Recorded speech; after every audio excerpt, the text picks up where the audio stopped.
ఈనాటి ఒక ప్రత్యేకమైనటువంటి అంశం పైన విలేకరుల సమావేశాన్ని ఏర్పాటు చేశాం.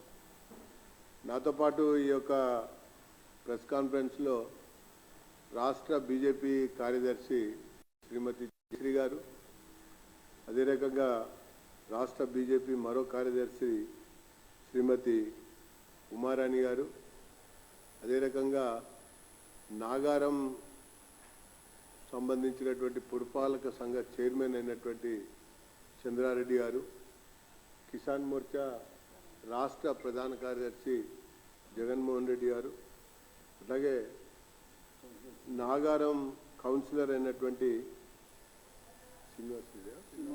శ్రీనివాస్ గౌడ్ గారు ప్రత్యేకంగా పాల్గొంటున్నారు. రాష్ట్ర ప్రభుత్వం ఇటీవల హైదరాబాదు చుట్టూ పరిధిలో ఉన్నటువంటి అనేక ప్రాంతాలని విలీనం చేయాలని చెప్పని ఒక ప్రతిపాదనతో ముందుకు వస్తున్నట్టుగా తెలుస్తూ ఉన్నది.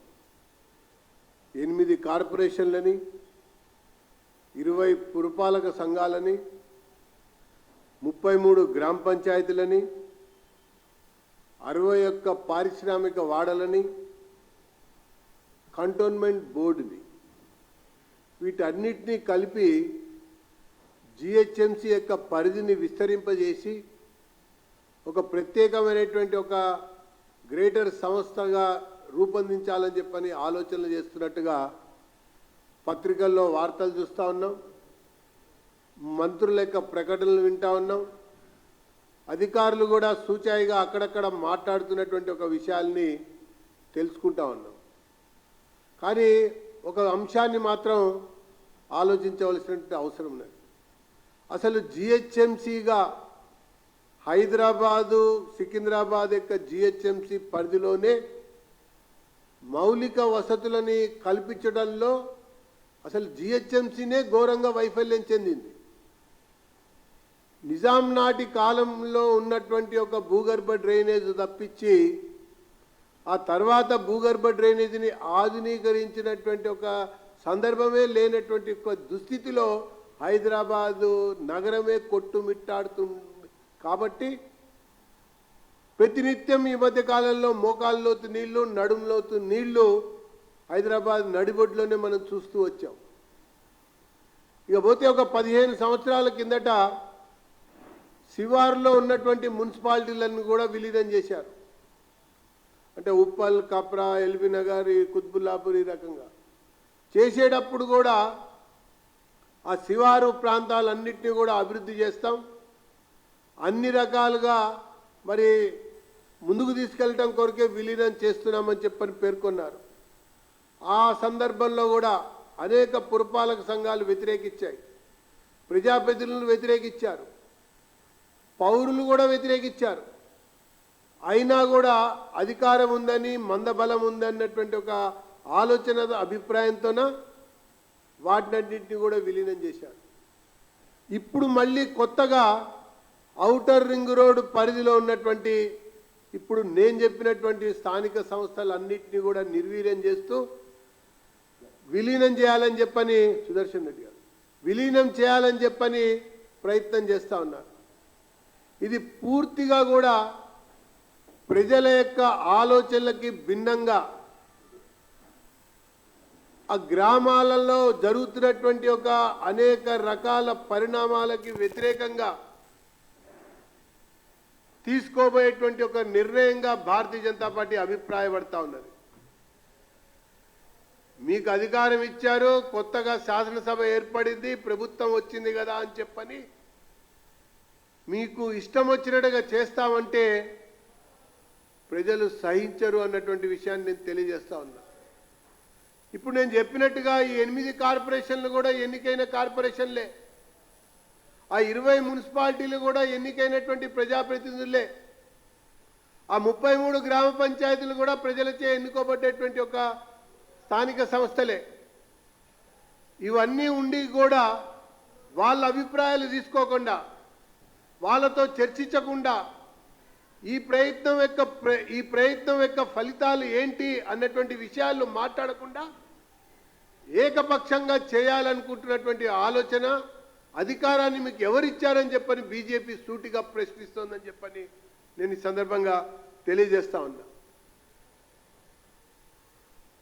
ఇంటి పన్ను పెంచారు వీళ్ళు, నీటి పన్ను పెంచారు, ఆస్తి పన్ను పెంచారు, వృత్తి పన్ను పెంచారు, పన్నుల మీద పన్నులు పెంచుకుంటూ పోయారే కానీ హైదరాబాద్ జిహెచ్ఎంసీ పరిధిలో పనులు జరగల. ఆ తర్వాత కలిపినటువంటి మున్సిపాలిటీలలో కూడా అంతకంటే పనులు జరగల. ఇప్పుడు కొత్తగా ఈ గ్రామాలు విలీనం జరిగితే, కొత్తగా ఈ మున్సిపాలిటీలు విలీనం జరిగితే ఏం చేస్తారని వీళ్ళు కలపాలని చెప్పని ఆలోచిస్తున్నారని చెప్పని బీజేపీ సూటిగా ప్రశ్నిస్తోందని చెప్పని నేను పేర్కొంటా ఉన్నా.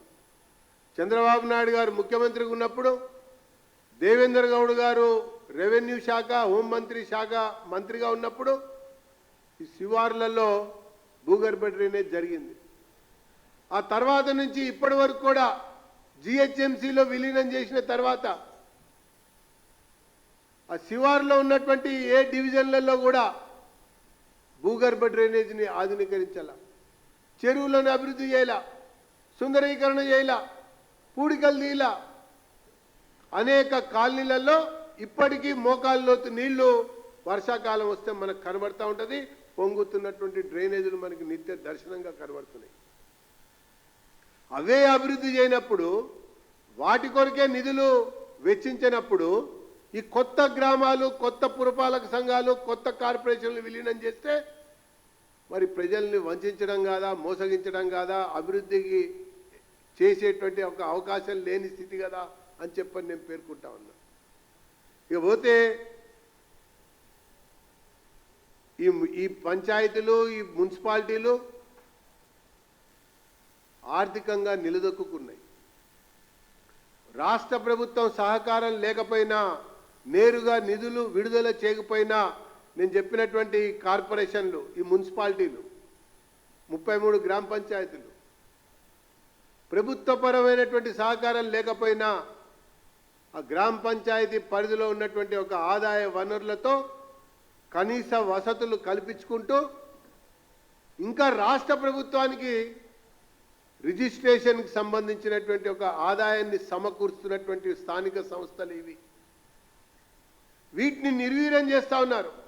అధికారాన్ని కేంద్రీకృతం చేయాలని ఆలోచిస్తున్నారు. దాంతోపాటుగా కనీసమైనటువంటి చిన్న చిన్న పనులకు కూడా హైదరాబాదు తలుపు తట్టే విధంగా వీళ్ళ నిర్ణయాలుంటే ప్రజలు తిరగబడతారని చెప్పని నేను ఈ సందర్భంగా పేర్కొంటా ఉన్నా. తక్షణమే రాష్ట్ర ప్రభుత్వం ఈ పంచాయతీలలో గ్రామ సభ పెట్టాలి, ఈ మున్సిపాలిటీలలో మున్సిపల్ ప్రజా సమావేశాలు నిర్వహించాలి, కార్పొరేషన్లో కూడా ప్రజా అభిప్రాయాలు తీసుకోవాలి. ఆ ప్రకారంగానే తీసుకున్న తర్వాతనే ఎలాంటి చర్యకైనా ముందుకు రావాలి. లేని పక్షంలో భారతీయ జనతా పార్టీ పెద్ద ఎత్తున ఆందోళనకు దిగుతుందని కూడా నేను ఈ సందర్భంగా పేర్కొంటా ఉన్నా. ఇకపోతే హైదరాబాద్ మహానగరం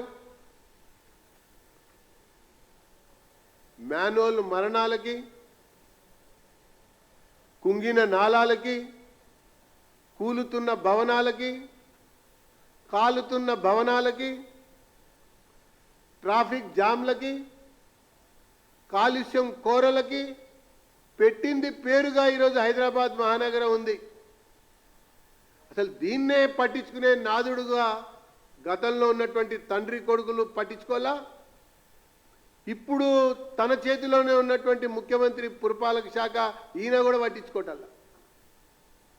అరే కుక్కల స్వైర వ్యవహారంతో మహానగరంలో తరచూ ఎన్ని సంఘటనలు జరుగుతున్నాయో, కోర్టు ముట్టికాయలు కొడితే కూడా పాలనాపరమైనటువంటి చర్యలు తీసుకోవటానికి ప్రభుత్వం ముందుకు రాలేదు. అటువంటి యొక్క పరిపాలన అందిస్తున్నటువంటి ఒక ప్రభుత్వం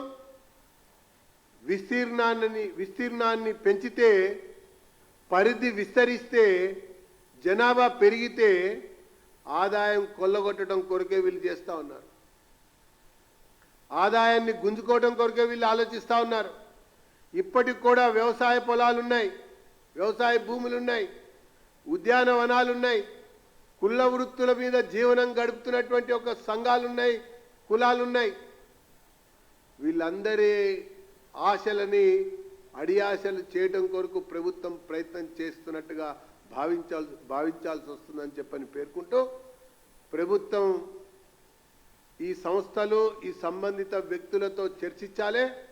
అక్కడి నుంచి కూడా ఎన్నికైనటువంటి గౌరవ పార్లమెంట్ సభ్యులు ఉన్నారు. మల్కాజ్గిరిలో ఈటల రాజేంద్ర గారు, చెవెళ్లలో కొండా విశ్వేశ్వరరెడ్డి గారు, అట్లాగే కిషన్ రెడ్డి గారు, ఈ గౌరవ పార్లమెంట్ సభ్యులతో కూడా చర్చించాలి.